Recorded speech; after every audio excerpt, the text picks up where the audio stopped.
ଆମର ପଛରେ ବହୁ ଶତ୍ରୁ ଅଛନ୍ତି, ଆମର ଉଦ୍ଦେଶ୍ୟକୁ ସଫଳ ହେବାକୁ ଦେବେ ନାହିଁ, କିନ୍ତୁ ଯୁଦ୍ଧ କରିବା। ହିନ୍ଦୀରେ ଗୋଟେ ବହୁତ ଭଲ କଥା ଲେଖା ଅଛି, मैं जयवंत से बढ़कर हूं, ମୁଁ ବିଜୟ ଠାରୁ ଅଧିକ। ତ ପ୍ରଭୁ ଆପଣ ମାନଙ୍କୁ ବିଜୟ ପ୍ରଦାନ କରିଛନ୍ତି, କେବଳ ସେତିକି ନୁହଁ, ତାଠାରୁ ମଧ୍ୟ ଆପଣ ମାନେ ଅଧିକ ଅଟନ୍ତି। ଆପଣ ମାନେ ସାଧାରଣ ଲୋକ ନୁହନ୍ତି, ଯେହେତୁ ଯେତେବେଳେ ଆପଣ ମାନେ ପରମେଶ୍ୱରଙ୍କର ସାମ୍ନାରେ ଠିଆ ହେଉଛନ୍ତି, ପ୍ରଭୁ ଆପଣଙ୍କର ପ୍ରାର୍ଥନା ଶୁଣି ଉତ୍ତର ଦିଅନ୍ତି। ଆଉ ଏଠାରେ ଲେଖାଯାଏ, ମୁଁ ଉତ୍ତମ ଯୁଦ୍ଧରେ ପ୍ରାଣପଣ କରିଅଛି, ନିରୂପିତ ପଥର ଶେଷ ପର୍ଯ୍ୟନ୍ତ ଦୌଡ଼ିଅଛି। ଆଉ ବାପା ଆଉ ତାର ଶେଷ ପଥ ପର୍ଯ୍ୟନ୍ତ ସେ ଦୌଡ଼ିବେ, ଆଉ ତାର ବିଶ୍ୱାସକୁ ମଧ୍ୟ ରକ୍ଷା କରେ। ମୋର ପ୍ରିୟ ପ୍ରଭୁଙ୍କ ଲୋକମାନେ, ଆପଣମାନେ ଯଦି ଦେଖିବେ, ଯେତେବେଳେ ଯୀଶୁଖ୍ରୀଷ୍ଟ ସମୀରଣ ଦେଇକି ଯାଉଥିଲେ, ଗୋଟେ ମା ସହିତ କଥାବାର୍ତ୍ତା କଲେ, ଆଉ କଥା ହଉ ହଉ କିଛି ସମୟ ହେଇଗଲା। ସେ ସମୟରେ ଶିଷ୍ୟମାନେ ଆସିଲେ, କାରଣ ଶିଷ୍ୟମାନେ ଖାଦ୍ୟ କିଣିବା ପାଇଁ ବଜାରକୁ ଯାଇଥିଲେ। ଆଉ ତାକୁ ଖାଇବା ପାଇଁ ଯେତେବେଳେ ଡାକୁଛନ୍ତି, ଯୋହନ ପୁସ୍ତକ ଆପଣମାନେ ଯଦି ଦେଖିବେ 4:34 ପଦରେ ଯେ ସେ କହିଛନ୍ତି ଯେ ମୋହର ଖାଦ୍ୟ କଣ? ମୋର ଖାଦ୍ୟ ପିତାଙ୍କର ଇଚ୍ଛା ସାଧନ କରିବା, ଯେ ମୋତେ ଜଗତକୁ ପ୍ରେରଣ କରିଅଛନ୍ତି, ଆଉ ମୁଁ ସେ କାର୍ଯ୍ୟ ସମାପ୍ତ କରିଅଛି। ହାଲେଲୁୟା। ଗୋଟେ ପିତାଙ୍କର ଇଚ୍ଛା ସଫଳ କରିବା, ଏହା ବହୁତ ବଡ଼ କାର୍ଯ୍ୟ ଅଟେ। ବାପା ଗୋଟେ କାମ ଦେଇଥିବ ଆଉ ଆପଣ କରିବେ ନାହିଁ, ତ ଆମକୁ ତାଙ୍କର ପୁଅ ଝିଅ ନାତି ନାତୁଣୀ ମାନଙ୍କୁ ଗୋଟେ କାମ ଦେଲେ, କଣ ନା ତୁମେ ଏତିକି ଏତିକି ଦେବ। ଆଉ ପ୍ରଭୁ ଆମମାନଙ୍କୁ ମଧ୍ୟ ଅନୁଗ୍ରହ କଲେ ତାଙ୍କର ସେଇ ଇଚ୍ଛାକୁ ପୂରଣ କରିବା ନିମନ୍ତେ। ପ୍ରଭୁ ଯୀଶୁଖ୍ରୀଷ୍ଟ ତାଙ୍କ ପିତାଙ୍କର ଇଚ୍ଛାକୁ ସେ କଣ କଲେ? ପୂର୍ଣ୍ଣ କଲେ। ତା ହେଉଛି ଆମମାନଙ୍କର ଖାଦ୍ୟ। ଆଉ ଯେତେବେଳେ ଆମେ ଅନ୍ୟମାନଙ୍କର ମୁହଁରେ ଗୋଟେ ହସ ଦେଖୁ, ସନ୍ତୁଷ୍ଟିକରଣ ଦେଖୁ, ଆମକୁ ବହୁତ ଖୁସି ଲାଗେ, ଆମର ପେଟ ଭରିଯାଏ। ଆମେ ବେଳେ ବେଳେ ଏମିତି କଥା କହିବା ଶୁଣିଛୁ ଯେ ମତେ ଭୋକ ନାହିଁ ବାବୁ, ତୁମକୁ ଦେଖିଲା ବେଳୁ ମୋର ଭୋକ ଉଡ଼ିଗଲା, ମତେ ଭୋକ ଲାଗୁନି।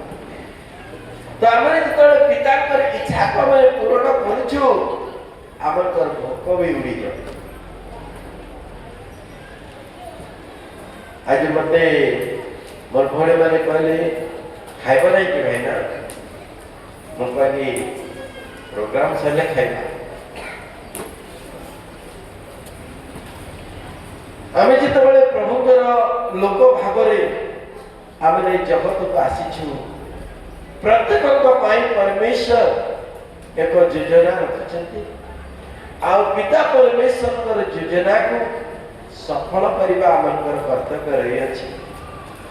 ଆପଣମାନଙ୍କ ପାଇଁ ଗୁଡ୍ ନ୍ୟୁଜ୍, ମୋ ପାଇଁ ଗୁଡ୍ ନ୍ୟୁଜ୍। ଆଉ ଏ ବାଇବେଲ ଆମକୁ ସମସ୍ତଙ୍କୁ ସବୁବେଳେ ବହୁତ ଉତ୍ସାହିତ କରିଥାଏ ତାଙ୍କର ବାକ୍ୟ ପଢିବା ଦ୍ୱାରା। ଆପଣମାନେ ଯଦି ଦେଖିବେ ଯୋହନ ପୁସ୍ତକ 1:4 ଓ 5 ପଦ, ସେଠାରେ ଲେଖା ଅଛି, ତାହାଙ୍କଠାରେ ଜୀବନ ଥିଲା, ଆଉ ସେଇ ଜୀବନ ମନୁଷ୍ୟମାନଙ୍କର ଜ୍ୟୋତି, ସେଇ ଜ୍ୟୋତି ଅନ୍ଧକାରରେ ଜାଜଲ୍ୟମାନ ହୋଇ ଆସୁଅଛି, ଆଉ ଅନ୍ଧକାର ତାହା ଗ୍ରହଣ କରିନାହିଁ।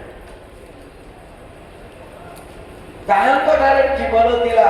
ଯୀଶୁଖ୍ରୀଷ୍ଟ କହିଲେ, ମୁଁ ପଥ, ସତ୍ୟ ଓ ଜୀବନ। ହାଲେଲୁୟା। ମୋ ପଥ, ମୋ ସତ୍ୟ, ମୋ ଜୀବନ।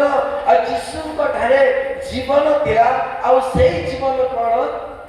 ମନୁଷ୍ୟ ମାନଙ୍କର ଜ୍ୟୋତି। ଯୀଶୁ କହିଲେ, you are the light of the world. ତୁମେ ଜଗତର ଜ୍ୟୋତି ଅଟ। ତୁମମାନଙ୍କର ଆଲୋକ ଲୋକଙ୍କ ସାକ୍ଷାତରେ ପ୍ରକାଶ ପାଉ। ତୁମମାନଙ୍କର ସତ୍କର୍ମ ଦେଖି ଲୋକେ ପିତାଙ୍କର ମହିମାନ୍ୱିତ କରିବେ। ମୋର ପ୍ରିୟ ପ୍ରଭୁଙ୍କର ଲୋକମାନେ, ଆଜି ପିତା निश्चय महिमान्वित होउछंती या मोर विश्वास अटे। Hallelujah hallelujah. कारण प्रभु विश्वस्त अटंती तांकर प्रतिज्ञा को सफल करबा निमंते से विश्वस्त तो मनुष्य अविश्वस्त होई पारे किंतु ईश्वर विश्वस्त अटंती। से काली आजी और चिरकाल समान अटंती। से आपण मानकर हृदय रो कोह से देखंती। आपण माने कोहुती पई दुख करिसंती काई की कांदु छंती आपनकर अश्रुर कारण कण ता मते से जानंती।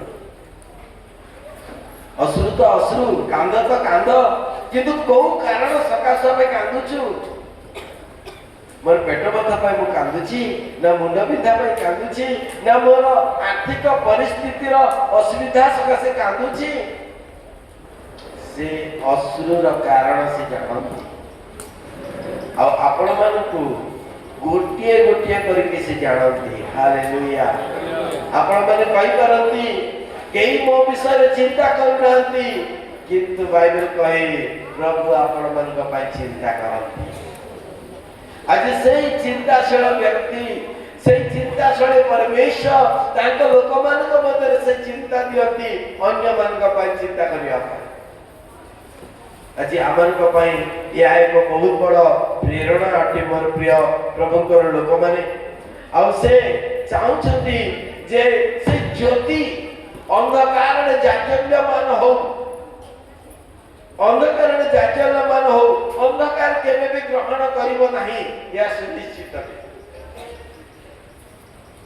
जेमिति भाई दीपक कहउतिले आमे गां गां जाई कि आमे सुसमाचार प्रचार करतलु के सुनुतिले के सुनुनतिले के गाड़ी करूतिले के ग्रहण करूतिले केतळा में बारांडा रे सोउतिलु और एहा सत्य और वास्तव अटे जे अंधकार केबे आलोक को ग्रहण करे ताबले कोन हमें अंधकार ही थिबा की नहीं। कारण आपण मान को गोटे गोटे कोन करी अछंती आलोक करी अछंती। आपण माने गोटे गोटे स्टार अटंती पूरा से स्टार तारा उज्जवल प्रभाती तारा। आपण माने गोटे गोटे सूर्य प्रभु आपण माने एते आशीर्वाद करी अछंती। तो आसु हमने प्रभु को धन्यवाद करिबा कारण से हमन को आगुडी बित आगुडी विषय से कहती ना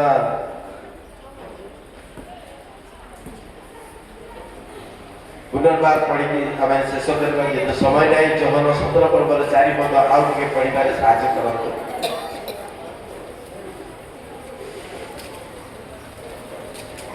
तुम्हें मते जो कर्म करिबा को देयछ ताहा को समाप्त करी पृथ्वी रे तुमको महिमान्वित करूछि। बहुत बहुत धन्यवाद आज्ञा। Praise the Lord. आसु आम मान को प्रभु जो कर्म दैछि आपण मान को मते जो कर्म दैछि से कर्म को समाप्त करिबारे मते चेष्टा करिबा। कारण आमे जानिनु आसंता काल कोन हबो। अफसोस के दबड़ा हुए ना जल्दी गोटे मां मते साहाय्य मागी थिबो आ मु भाबिबी काली की करिबी आ काली के जदि से मरि जीवो मते बहुत अफसोस बहुत दुख लागे।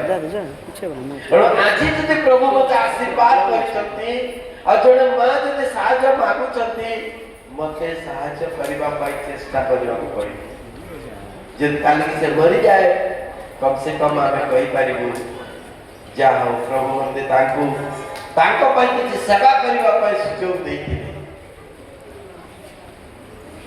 जेमिति भाई आमोद मते कहउतिले जे भाई डेविड पानी रो मां मृत्यु मुखरे थिले किंतु मु कहली मो भणजा किछि गोटे साहाय्य हो आ जेतेबेले साहाय्य कले प्रभु का आशीर्वाद भी हैला मेडिकल ट्रीटमेंट हैला आज से जीवित अछंती। बोलो यीशु मसीह की हालेलुया। या उत्तम विषय नहती जदि से मरि जाई थांते केते अफसोस लागि थांता काश मु किछि गोटे साहाय्य करि थांती परा तो आज आमको प्रभु ए वाक्य दे एक कथा कहया चाहती आमको प्रभु जो कार्य दे अछंती से कार्य को समाप्त करबा एवं एई पृथ्वी रे